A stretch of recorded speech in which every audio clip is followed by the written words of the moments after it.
Martial master के latest episode में तुम सभी का स्वागत है। अभी तक अगर तुम लोगों ने वीडियो को लाइक नहीं किया है तो लाइक कर दो।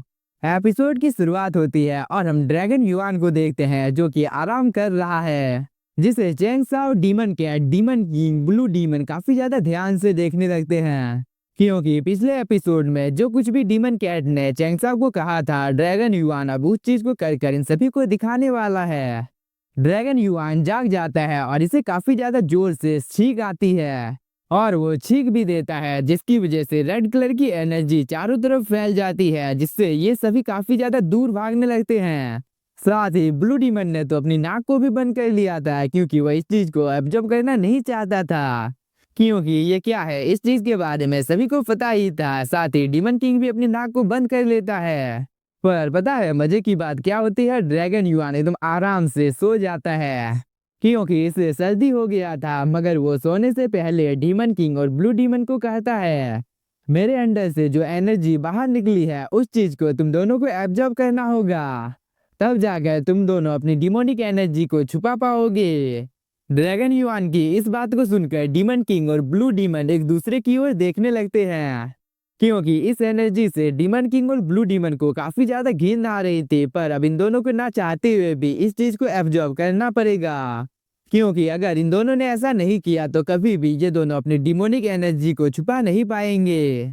इसीलिए डीमन किंग और ब्लू डीमन कुछ सोचने के बाद फाइनली इस चीज को एब्जॉर्ब करने के लिए तैयार हो जाते हैं, क्योंकि ब्लू डीमन ने इस एनर्जी को एब्जॉर्ब करना शुरू कर दिया, जिसे देखकर डीमन किंग भी इसे एब्जॉर्ब कर लेता है, जिसकी वजह से डीमन किंग को काफी ज्यादा अच्छा लगता है।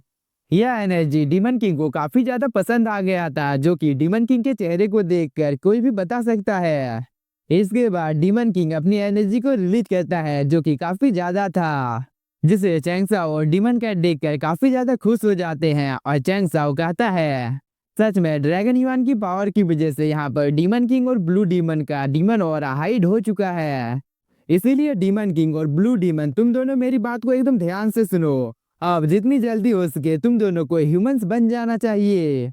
इस बात को सुनकर डीमन किंग हाँ बोलकर एक ह्यूमन का रूप ले लेता है। इसके बाद वह काफी ज्यादा दिखावा करने लगता है कि तुम सभी मेरे चेस्ट को देख सकते हो, जिसका साइज कितना ज्यादा है, और एक बार मेरे 4 आर्म्स को तो देखो जो कि कितने ज्यादा मस्कुलर है। साथ ही वो अपने बैक को भी दिखाने लगता है, जिसे देखकर चैंग साओ को तो अपनी आंखों के ऊपर भरोसा नहीं हो रहा था कि क्या वो वही डीमन किंग है जिसे मैं जानता हूँ, क्योंकि इसे देखकर तो कहीं से भी नहीं लगता है कि वह डीमन किंग है। यह सोचकर चैंग साओ ब्लू डीमन की ओर देखने लगता है, जिसकी वजह से ब्लू डीमन किंग ने भी अपनी पावर को एक्टिवेट कर लिया। इसके बाद ब्लू डीमन जैसे ही अपनी पावर को एक जगह पर इकट्ठा करता है तो इस चीज की वजह से काफी ज्यादा तेज रोशनी निकलती है।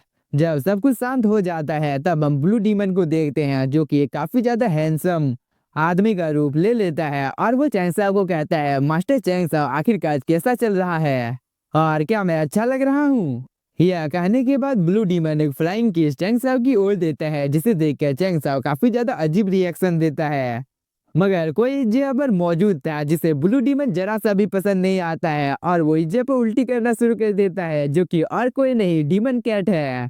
तभी ड्रैगन युआन कहता है, मैं तुम लोगों को सिर्फ सतर्क का वातावरण ही सिखा सकता हूँ, सावधानी बरतना तुम लोगों का काम है, इसीलिए तुम लोग ज्यादा अजीबोगरीब हरकत मत करना। इस बात को सुनकर डीमन किंग और ब्लू डीमन काफी ज्यादा एक्टिंग करने लगते हैं, और जैसे ही इन दोनों की नजर एक दूसरे के ऊपर पड़ती है तो ये दोनों काफी ज्यादा हंसने लगते हैं, जिसे देखकर ड्रैगन युआन तो कुछ भी नहीं कहता है और वो सोने की तैयारी करने लगता है।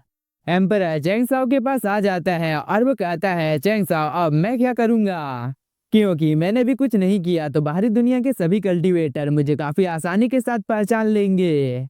चैंग साओ कहता है, तुम्हें चिंता करने की कोई भी जरूरत नहीं है, मैं तुमको ईलोंग ट्री का एक सेट देने वाला हूँ। चैंग साओ यह कहने के बाद अपनी थोड़ी सी एनर्जी को एम्परर की बॉडी के अंदर में डाल देता है, जिसकी वजह से एम्परर की पावर काफी ज्यादा बढ़ जाती है। एम्परर इसके बाद एक सीक्रेट टेक्निक को परफॉर्म करने लगता है, जिसकी वजह से एम्परर की बॉडी के अंदर से भी काफी ज्यादा हाई अमाउंट में स्पिरिचुअल एनर्जी बाहर निकलती है। और जब सब कुछ शांत हो जाता है तब हम एम्परर को देखते हैं, जो कि पूरी तरीके से बदल गया था, और एम्परर अपने इस बदले हुए रूप को देखकर काफी ज्यादा शॉक होता है। चैंग साओ कहता है, कुछ ही देर के अंदर में law enforcement hall head dragon की मौत का जांच करेगा, तब हम लोगों को कियानसुई और रुयू के लोकेशन का पता चल जाएगा। डीमन किंग कहता है फाइनली अब इतने ज्यादा लंबे टाइम के बाद मैं एक काफी ज्यादा बड़ी लड़ाई को लड़ सकता हूँ, इसीलिए इस चीज के बारे में सोचकर ही मैं काफी ज्यादा खुश हो गया हूँ।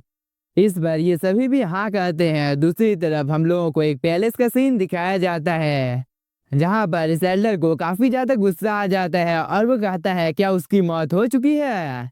यह कहने के बाद एल्डर काफी ज्यादा गुस्से में आ जाता है, जिसे देखकर इन दोनों सोल्जर्स की हालत काफी ज्यादा खराब हो जाती है और इनमें से एक सोल्जर डरते हुए कहता है एल्डर हम लोगों को अभी अभी उनकी मौत का खबर मिला है, इसीलिए आप इस जगह पर ज्यादा गुस्से में मत आइए। ये एल्डर कहता है सिटी लॉर्ड के पास मेरा डिवाइन मन था, इसीलिए वो आखिरकार बिना कोई निशान छोड़े कैसे मर सकता है। इसीलिए क्या तुम दोनों मुझे बता सकते हो कि आखिरकार इस चीज को किसने किया है। कल्टीवेटर कहता है गुहा सिटी में काफी ज्यादा पावरफुल कल्टीवेटर्स इकट्ठा हुए थे और उसी जगह पर सड़क पर सिटी लॉर्ड की मौत हुई थी। और हम लोगों को इतना तो पता है कि जिस किसी ने भी सिटी लॉर्ड को जान से मारा है वह जुआन युआन एम्पायर से है। एल्डर जुआन युआन एम्पायर का नाम सुनकर काफी ज्यादा गुस्से में आ जाता है। कल्टीवेटर कहता है एल्डर चीफ फैमिली ने अपने सभी विशेषज्ञों को भेज दिया है, इसीलिए वो किलर जरूर से पकड़ा जाएगा। इस पर एल्डर को काफी ज्यादा गुस्सा आ जाता है, इसीलिए वो अपनी एनर्जी को रिलीज करता है, जिसकी वजह से यह कल्टीवेटर काफी ज्यादा डर जाता है। एल्डर कहता है सिटी लॉर्ड की मौत गुहुआ सिटी में हुई है, इसीलिए क्या चीफ फैमिली को अभी तक वो हत्यारा नहीं मिला है, इसीलिए अब से तुम सभी मेरे आदेश को मानोगे। मैं तुम सभी को लेकर गुहुआ सिटी में जाने वाला हूँ, जहाँ पर मैं जितनी जल्दी हो सके किलर को पकड़ना चाहता हूँ ताकि मैं उसे एक अच्छा सबक सिखा सकूं। कल्टीवेटर कहता है एल्डर क्या आप जुआन युआन साम्राज्य के ऊपर अटैक करने के बारे में तो नहीं सोच रहे हैं ना। एल्डर को काफी ज्यादा गुस्सा आ जाता है और वो एक छोटा सा अटैक इस कल्टीवेटर के ऊपर कर देता है, जिसकी वजह से इस कल्टीवेटर की मौत हो जाती है और इस चीज को देखकर इसका साथी काफी ज्यादा डर जाता है। एल्डर कहता है अगर ये जुआन युआन एम्पायर ही है तो क्या हुआ, क्या मैं उनसे डरता हूँ, क्या वो सभी ऐसे ही मेरे डिसाइपल्स को जान से मारकर बच सकते हैं। यह कहने के बाद वो अपनी एनर्जी को रिलीज करता है जो कि काफी ज्यादा था। इसके बाद हम लोगों को सिटी के बाहर का सीन दिखाया जाता है, जहाँ पर मार्केट में सभी लोग इसी टॉपिक के ऊपर बात कर रहे थे। क्या तुमने सुना है कि जुआन युआन एम्पायर के कल्टीवेटर ने लॉ इन्फोर्समेंट हॉल के मास्टर को जान से मार दिया है, इसीलिए यह वाकई ही एक दिल दहला देने वाला मामला है। अब मुझे लगने लगा है कि यह जरूर से दुश्मन का सीक्रेट आदेश होगा। इसके बाद हम जुआन युआन एम्पायर के एम्परर को देखते हैं, जिसे भी इस मामले के बारे में पता चल गया था। वह कहता है इतनी बड़ी घटना हो गई और मुझे अब तक इस चीज के बारे में कुछ भी पता नहीं है, इसीलिए अगर यही सिलसिला चलता रहा तो इस चीज की वजह से जुआन युआन एम्पायर के ऊपर काफी बड़ी मुसीबत आ सकती है, क्योंकि पियाओ मियाओ पैलेस और लॉ इन्फोर्समेंट हॉल मिलकर हम लोगों के ऊपर अटैक कर सकते हैं। मगर ये सीन यहीं पर कट होता है और हम लोगों को रात का टाइम दिखाया जाता है, जहाँ पर एक टेलीपोर्टेशन अरे ओपन होता है, जिसके अंदर से एक वॉरशिप बाहर निकलकर आ जाती है, जो कि दिखने से काफी ज्यादा खतरनाक लग रहा था। वॉरशिप के अंदर में काफी ज्यादा कल्टीवेटर्स भी मौजूद थे, जो कि काफी तेजी के साथ इस साइड की ओर आगे बढ़ रहे हैं, जिसे देखकर सेक्ट के जितने भी ज्यादा कल्टीवेटर होते हैं वो सभी काफी ज्यादा डर जाते हैं। तभी वॉरशिप के अंदर में हम इस एल्डर को देखते हैं, जिसने जुआन युआन एम्पायर के ऊपर हमला करने का अपना मन बना लिया था, इसीलिए वो अपनी वॉरशिप को लेकर जी फैमिली के पास आ जाता है और वो जी फैमिली के सभी एल्डर्स को बाहर निकलने के लिए कहता है, जिसे सुनकर जी फैमिली के जितने भी ज्यादा कल्टीवेटर्स एल्डर और यंग मास्टर होते हैं वो सभी तुरंत से बाहर आ जाते हैं और इन सभी की भी हालत काफी ज्यादा खराब हो गई थी। यंग मास्टर और ये एल्डर तो सीधे यहाँ पर ग्रेट एल्डर को ग्रीट करते हैं। पर इसी के साथ हम लोगों का ये एपिसोड हो जाता है खत्म। तो आप लोगों को ये एपिसोड कैसा लगा आप लोग कमेंट करके मुझे बता सकते हैं, और अगर वीडियो अच्छा लगा हो तो लाइक कीजिए और चैनल को subscribe. Thank you for watching.